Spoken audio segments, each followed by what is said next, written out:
subiu ao monte e sentou-se.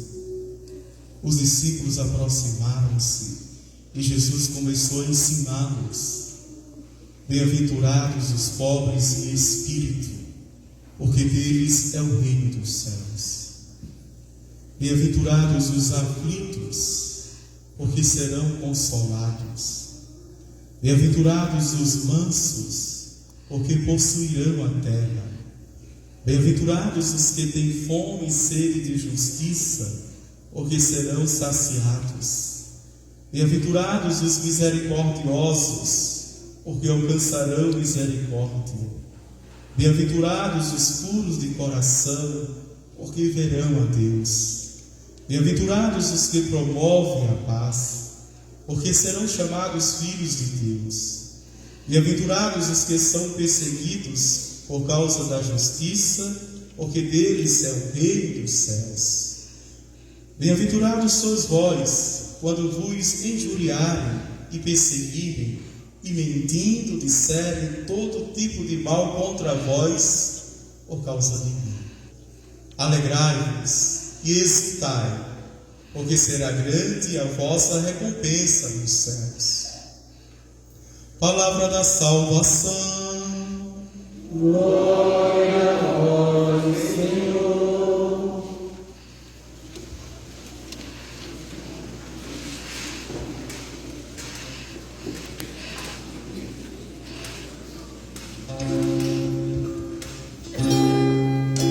O Espírito de Deus está neste lugar. O Espírito de Deus se move neste lugar. Está aqui para consolar, está aqui para libertar, está aqui para brilhar. O Espírito de Deus está aqui. O Espírito de Deus está neste lugar. O Espírito de Deus se move neste lugar. Está aqui para consolar, está aqui para libertar, está aqui para guiar. O Espírito de Deus está aqui. Move-te em mim, move-te em mim. Toca-me no meu coração, cuida do teu amor. Move-te em mim, meu Espírito, move-te em mim. Move-te em mim, move-te em mim. Toca-me no meu coração, enche-me a vida do teu amor. Move-te em mim, Deus Espírito, move-te em mim. Move-te em mim, Deus Espírito, move-te em mim. O Espírito de Deus está neste lugar. O Espírito de Deus se move neste lugar. Está aqui para consolar, está aqui para libertar, está aqui para guiar. O Espírito de Deus está aqui. Move-te em mim, toca minha mente e o meu coração, enche a vida do teu amor. Move-te em mim, Deus Espírito, move-te em mim. Move-te em mim, move-te em mim. Toca minha mente e o meu coração, enche minha vida com teu amor. Move-te em mim, Deus Espírito, move-te em mim. Move-te em mim, Deus Espírito, move-te em mim. Queridos irmãos e irmãs, esta solenidade de todos os santos é conhecidamente canonizados pela Santa Igreja Católica. Isso existe, santos na Igreja Católica, mas todos os santos chamados justos, que estão nos céus. Veja. E o tema não poderia ser outro senão o tema da santidade. Santo quer dizer separado, mas não separado como os fariseus. A palavra fariseu também significa separado.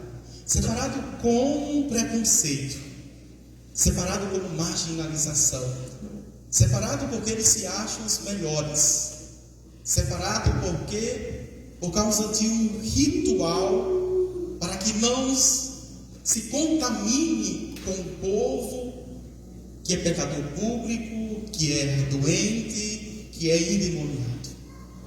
A palavra santo quer dizer separado porque foi tirado do meio do povo. Foi marcado o território do povo de Deus, como um templo, como um altar que se levantava, se erguia no Antigo Testamento para Deus, e aquele lugar era um lugar santo, território santo, um altar santo, onde ia ser imolado sacrifícios apenas para Deus, imolação a Deus. Também o santo e a santa são estes que foram tirados do meio do povo e podem voltar para o povo. Voltar para o povo agora para ser sinal de Deus, sinal de território santo, sinal de pertença, sinal de consagração, sinal de Deus que é santo dos santos. Um Deus que é um Deus todo-poderoso, um Deus onipresente, onisciente, onipotente, o Senhor Sabaó, o Deus dos exércitos, o Deus Altíssimo. O Deus que permitiu até mesmo a sua criatura se transformar em demônio, a sua criatura se rebelar contra ele, um Deus que respeita a liberdade de todas as suas criaturas. E assim nasceu o mal com a queda de Lúcifer. De luz, agora é trevas, escuridão total. É um Deus que diante do caos envia o seu Espírito Santo, a terceira pessoa da Santíssima Trindade, e tudo se transforma em harmonia, tudo é cosmo. Os firmamentos estão no seu devido lugar para louvar, engrandecer, bendizer, mostrar a sua força, o seu poderio. Um Deus que não podia ver a sua face. Quem visse a face de Deus morria. Um Deus que não poderia nem profanar o seu nome. E ele escreveu com seu dedo de fogo nas pedras do Decálogo: não chamar o santo nome de Deus em vão. Esse Deus que chama, levanta pessoas, levantando o primeiro patriarca, portanto, Abraão, só com a voz. Para mostrar que tem fé, segue esta voz que ressoa no tempo, na história, na vida do homem de fé, que reconhece a voz de Deus mesmo sem vê-lo. Nunca ouviu, mas reconhece. E caminha 10 anos, caminha 20, 30, 40 anos, 50, 60 anos, pelo ressoar dessa voz. É um Deus que promete, um Deus que cumpre, um Deus que escuta as nossas lamúrias, as nossas reclamações, quando nós até mesmo praguejamos contra Ele. É um Deus que no seu silêncio nos compreende, nos entende, nos acolhe, nos aceita, longe de nos punir. A punição de Deus é a má interpretação de uma criatura que não se sente filho de Deus, que se coloca sempre no ponto cego da sua fé e por isso tem medo de Deus. Se aproxima de Deus com medo de ser castigado, se aproxima de Deus com medo de ser punido, se aproxima de Deus com medo da maldição, se aproxima de Deus com medo de não ser positivamente abençoado e agraciado. Aquele que não é destinatário das benécias de Deus, dos favores de Deus. Esse é o Deus que é santo, santo, santo, 3 vezes admiráveis. Vejam, é esse Deus que mostra a sua força, um Deus que olha para os altos céus, não vê um justo sequer e resolve na plenitude dos tempos, em vista do seu Filho, para salvar esta humanidade, não vê um justo sequer e decide refazer a humanidade agora. através de um homem. É o dilúvio, estou falando. Através de uma arca, através de sinais também tão frágeis, ele resolve refazer a humanidade e a história, exterminando a humanidade. Mas esse mesmo Deus que tem um coração tão bondoso, que depois decide não exterminar mais essa humanidade, porque ela traz a maldade desde o tempo da sua juventude no coração. Esse Deus não poderia tirar esta maldade? Este Deus não poderia nos convencer da sua bondade? Esse Deus mostrando sinais extraordinários, maravilhosos, prodigiosos aos olhos nus, não podia transformar apenas com seu dedo, e dedo de Deus em todo o arco salvífico na história da salvação? É a força, é a ação, é o movimento do Espírito Santo. Não poderia esse Deus fazer isso em nós? Poderia, meus queridos irmãos, mas o filme acabaria, a história teria acabado. Então nesse caso de amor, Deus deixa que nós, vejam, apalpadelas caminhemos muitas vezes. Esse Deus nos deixa não a própria sorte, mas sermos governados muitas vezes a nossa liberdade, o nosso livre-arbítrio. Foi justamente Ele quando nos confeccionou. Porque fazendo todas as coisas com uma só palavra, faça-se. Quando foi para nos fazer, nos confeccionou e soprou nas nossas narinas o hálito da vida. E colocando neste hálito da vida o livre-arbítrio. É um Deus que respeita o que faz. É um Deus que leva a sério as obras das suas mãos. Por isso que o homem humilde, o homem crente, o homem temente a Deus, pede a Deus como salmista: continua, Senhor, teu projeto de amor em mim. A criação não terminou, tu continuas, Criador. Eu como um vaso quebrado, trincado, estou em tuas mãos, tu que és o olheiro. Refaz-me, Senhor, o tempo todo. Quando eu reconheço em mim as minhas fraquezas, a incapacidade de caminhar para Deus, de voltar para Deus, eu peço em oração, humildemente, me refaz, Senhor. Eis-me aqui, estou em tuas mãos. Já tentei, já busquei, já procurei aqueles que poderiam me ajudar. Busco acertar o tempo todo, mas na tua presença, diante da tua face, os teus olhos não me condenam, mas a minha própria consciência me faz reconhecer, mesmo buscando acertar, eu erro. Como o apóstolo Paulo, que faço as coisas que não quero fazer, e as coisas que quero fazer, eu não consigo fazer. Está dentro de mim esta impotência. Meus queridos irmãos e irmãs, que dor, que sofrimento era para cada um quando nós reconhecemos isso dentro de nós, essa impotência de querer fazer as coisas e não conseguimos fazer, de não sermos capazes de fazer. É o mesmo Deus que aposta em mim, que aposta em você. É o mesmo Deus que lhe retira do meio do profano e lhe faz sagrado. É o mesmo Deus que lhe deixa no mundo, mas não o deixa na mundanidade.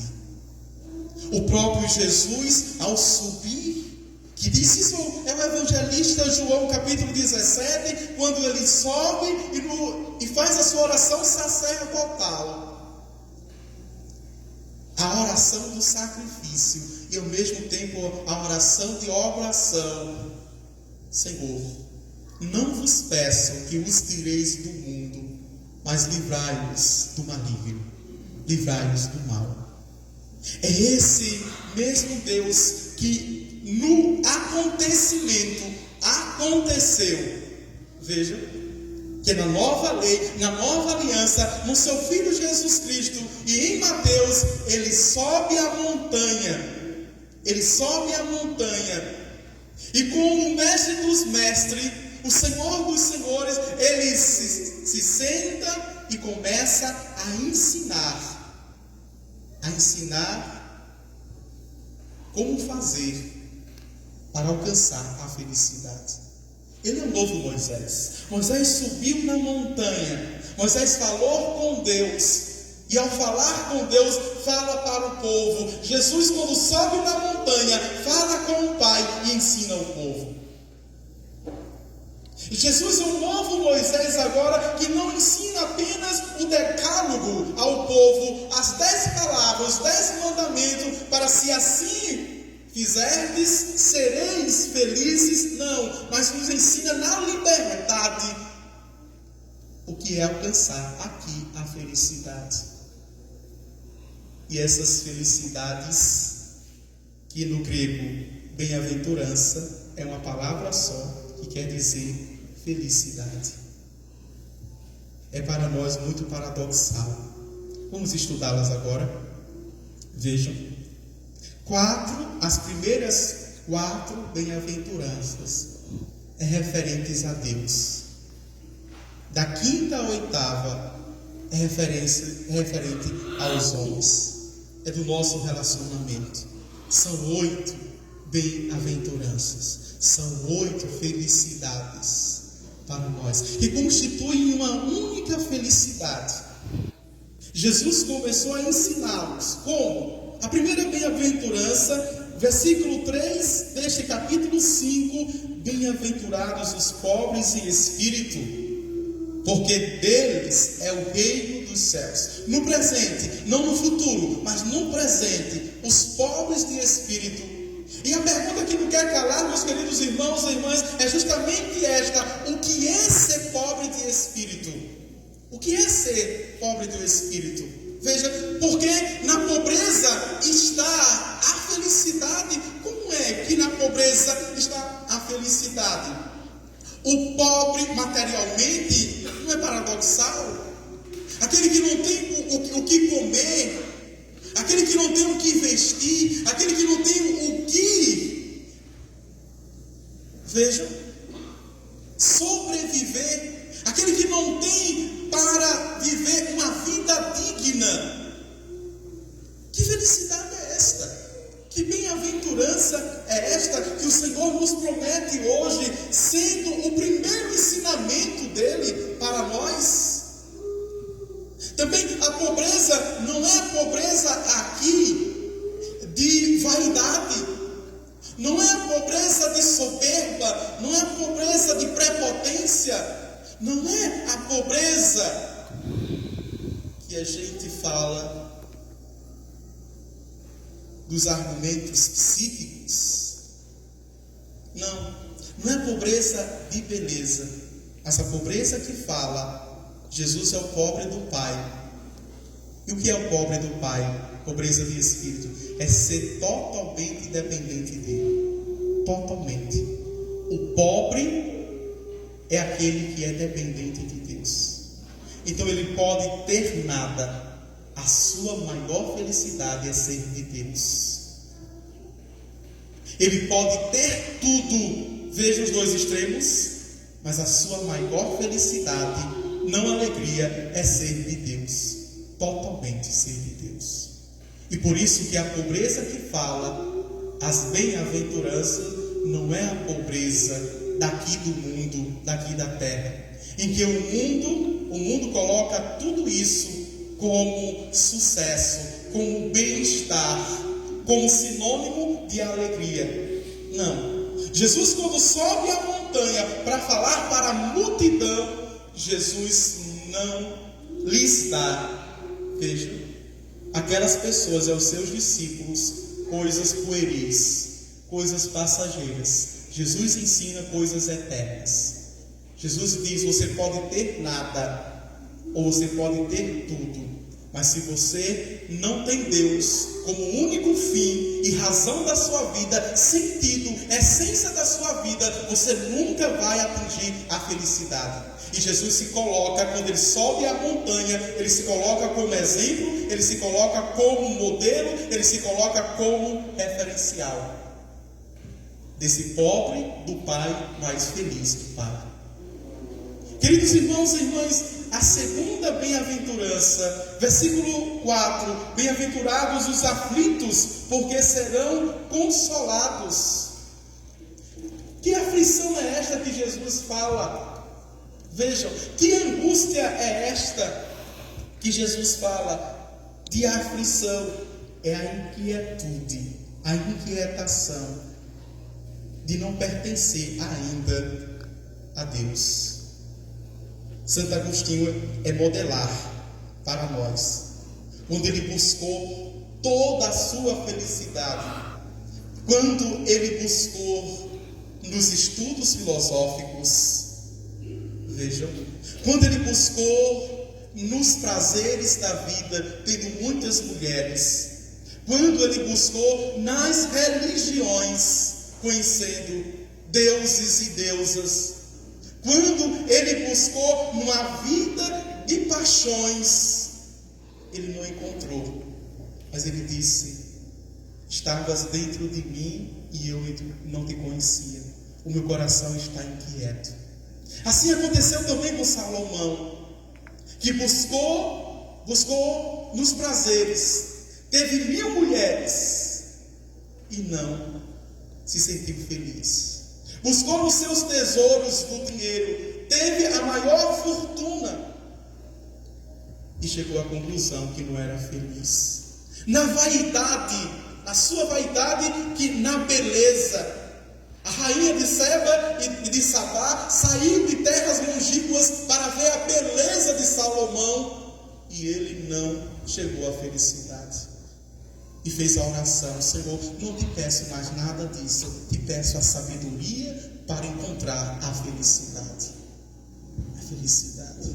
Essa aflição do ser humano de não encontrar nas coisas, não encontrar nos títulos, não encontrar nos currículos, não encontrar nos cursos que tem, não encontrar em nada, mesmo se gabando, mesmo mostrando o que já fez, mas não lidar. Tudo isso passa, tudo isso é passageiro.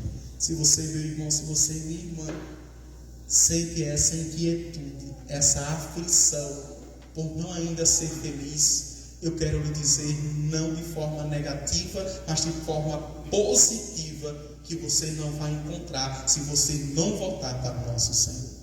Se você não tiver Jesus, o aflito do Pai. Ele é o aflito do Pai. E qual é o prêmio? É a consolação. Futuro. É a consolação. Está inquieto. Tendo tudo, viu? Tendo tudo. Jesus fala para aqueles que têm tudo. E talvez Jesus falasse aqui para aquelas 4 classes. Quais são? Os fariseus que tinham tudo, eram ricos. Os escribas, os doutores da lei, vejam, os saduceus, os zelotas, que tinham tudo. Jesus está falando para estas gentes que têm tudo, mas que ainda busca. E da forma negativa, nós temos dentro de nós uma sede insaciável. Temos tudo, mas não ficamos contentes com nada. Sempre queremos mais, sempre buscamos mais. Tem essa dupla aflição, de forma negativa, que o que eu tenho não me basta, sempre eu quero mais. E tem de forma positiva, de ficar inquieto e não conseguir. O tempo, ele é muito absoluto na nossa vida para dizer que nada disso nos realiza e nos faz feliz ou felizes, senão Jesus. A terceira bem-aventurança, o capítulo 5, aliás, o versículo 5 desse capítulo 5: bem-aventurados os mansos, porque possuirão a terra. E esta é muito paradoxal, porque no tempo de violência, no tempo de provocações, no tempo de deboches, no tempo de perseguições, em todos os sentidos, no tempo de provação, de tribulação, de tentação, Jesus olha para aquele povo e olha para um povo simples, humilde, um povo que está à mercê do Império Romano, um povo que é explorado, que não tem nada e ainda fica à mercê de pagar altas taxas de impostos.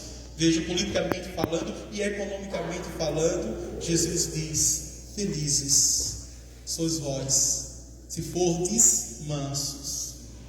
E aqui toda aquela prática de ensinamento, enquanto ele caminha com os seus discípulos, ele diz: amai os vossos inimigos. Vejam, se alguém bate em uma da tua face, oferece a outra. Se alguém te exige andar 1 quilômetro, anda 2 com ele. Se alguém tomar a tua túnica, dá a tua capa, a tua dignidade. Jesus vai nos exigindo sempre e mais, não é? Quantas vezes, Senhor, perguntou Pedro, perdoar o meu irmão se pecar contra mim 70 vezes 7? Veja, nem 7 vezes 7, nem 70 vezes 7. Perdoar sempre, disse Jesus. Perdoar sempre. Esse é o manso. O manso também não é apenas aquele que sofre as aflições, as injúrias, as perseguições. O manso não é aquele apenas que não dá resposta, que silencia diante de uma barbaridade, diante de um absurdo. Mas o manso é aquele que não provoca. O manso é aquele que não insulta. O manso é aquele que não quer dar resposta. O manso é aquele que não guarda para se vingar. Porque tem muita gente que diz que é mansa, mas é covarde, traiçoeira, não é? Não enfrenta a pessoa, mas fala por trás. Manso é aquele que não guarda rancor, que não guarda mágoa, aquele que é livre, que o outro diz não lhe atinge. Vejam, aquele que sabe, é senhor de si, tem autodomínio, não deixa qualquer besteira. Tem pessoas que se misturam com tudo, se caem em todas as ciladas, se deixam influenciar por tudo e por todos. Pensa que crescer diante do outro, ser forte, é revidar, é combater, é se vingar, é guardar mágoa. Tem gente igual serpente, guarda 50 anos para, na encruzilhada da vida, dar o golpe. Veja, é preciso tirar o veneno dessa serpente. Não é? E diz que quando a cobra é assim, quando tira o veneno dela, ela vai beber água, deixa o veneno. Quando volta e o veneno não está, ela morde a própria cauda. Ela morde a própria.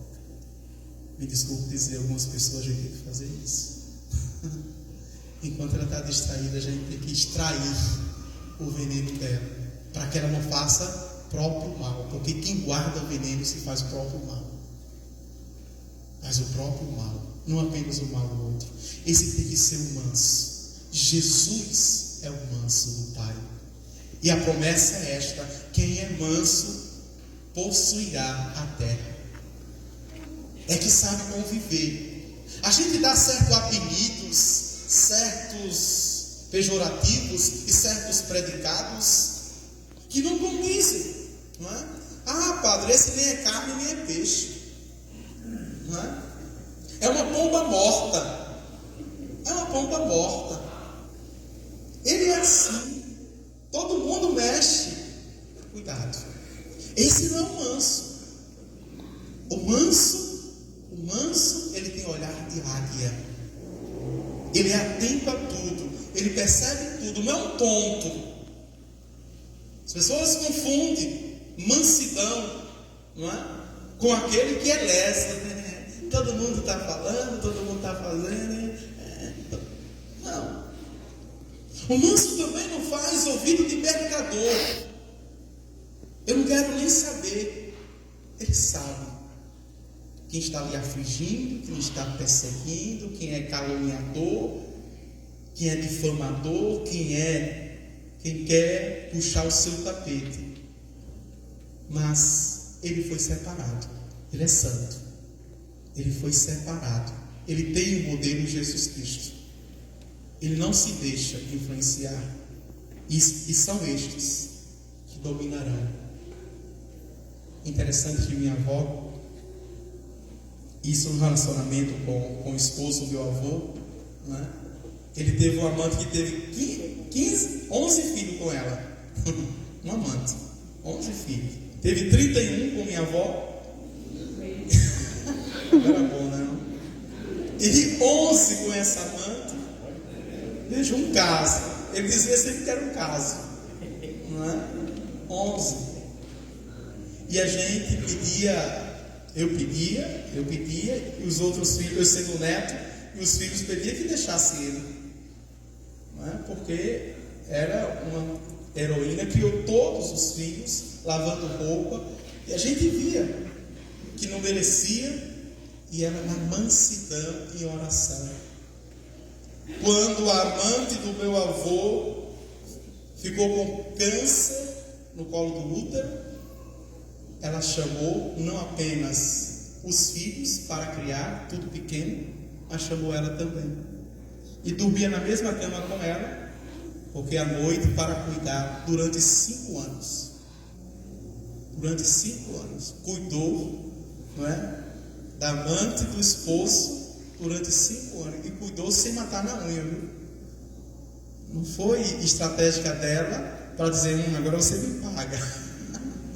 Não, cuidou. Depois ela veio a falecer, porque na época não tinha tanto, a medicina não estava desenvolvida para esta doença, e criou os 11 filhos. E a gente dizia, depois o meu avô pegou câncer também de fígado e morreu, ela cuidou também. Depois de tudo isso, ela olhou e disse, está vendo que eu venci? Venci. E ela disse justamente isso. A mansidão de Jesus venceu tudo. Venceu Pilatos, ela era analfabeta, viu? Venceu Pilatos, venceu Herodes, venceu o povo e venceu os nossos pecados, disse minha avó. Veja, a mansidão, ser manso, possuirão a terra. Meus queridos irmãos e irmãs, o versículo 6, bem-aventurados que têm fome e sede de justiça, porque serão saciados. Esta fome de justiça, e muitas pessoas, referente a esta bem-aventurança, interpreta erroneamente. Interpreta como se fosse justiça como justiceiro, como se fazer justiça. Tem muita gente aí, pelo princípio de justiça, fazendo justiça pelas próprias mãos. E o justiceiro, a justiceira, faz o pior do que aquilo que ela não aceita, daquilo que ela não acolhe, daquilo que ela não admite, faz o pior. Em proporções que, para julgarmos, é absurdo. Por exemplo, uma pessoa vê um adulto dando numa criança, ela acha aquilo tão absurdo e tão injusto que vai lá e mata o adulto. O que é que ela fez? Isso é justiça? Não. Foi proporção maior. Jesus está falando dessa justiça. Jesus está falando da verdade. A justiça para ele é a verdade. Em tudo se relacionar com a verdade. A verdade sempre é transparente, sempre é objetiva e sempre é autêntica. Não se esconder nos nossos argumentos, não se esconder naquilo que a gente acha, não se esconder também nas leis justas dos homens, que aqui para Deus as leis dos homens não são justas. As leis dos homens são sempre injustas, porque tem proporções ambiciosas, tem proporções particulares, individualistas, tem interesses. Jesus está falando aqui na justiça dos santos. E qual foi a justiça dos santos? Primeiro, aceitar Jesus e combater com a verdade, mas com a própria vida, como Jesus combateu com a própria vida. Ele fez justiça. Os zelotas esperavam uma justiça, um Messias que vinha guerrear com o exército romano. E Jesus falou de quê? Jesus falou de amor, Jesus falou de compaixão, Jesus falou de misericórdia. Jesus decepcionou este grupo.